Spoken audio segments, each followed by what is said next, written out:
అల్లు అర్జున్ వ్యవహారం దాని మీద కూడా మాట్లాడింది ముఖ్యమంత్రి. ఇవాళ మాకు మైక్ అడిగితే ఇయ్యడు. ఎందుకంత భయమే మాకు మైక్ అడగడానికి? సరే, దాన్ని మేము సమర్థించలే.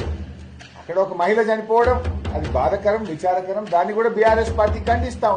నువ్వు ఇంత మాట్లాడుతున్నావు కదా, మరి చట్టం ఇవాళ కాంగ్రెస్ పార్టీకో రేవంత్ రెడ్డికి చుట్టమైందా?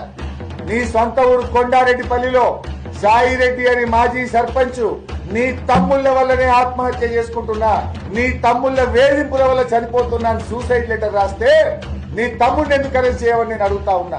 నీ తమ్ముడికో రూలు, ప్రజలకో రూల్ ఉంటుందా? నీ తమ్ముడిని ఎందుకు అరెస్ట్ చేయలేను? నీ తమ్ముడి విషయంలో కాంగ్రెస్ పార్టీకి నీ తమ్ముడికి నువ్వు ముఖ్యమంత్రి ఉన్నావు కనుక చట్టం చుట్టమైందా?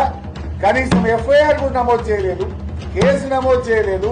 వాళ్ళను బెదిరించి భయభ్రాంతులకు గురి చేసినావు కదా. నువ్వు ఏదో బాగా ప్రేమ ఉన్నట్టు మాట్లాడుతూ మరి ఒక గిరిజన విద్యార్థి వాంకిడి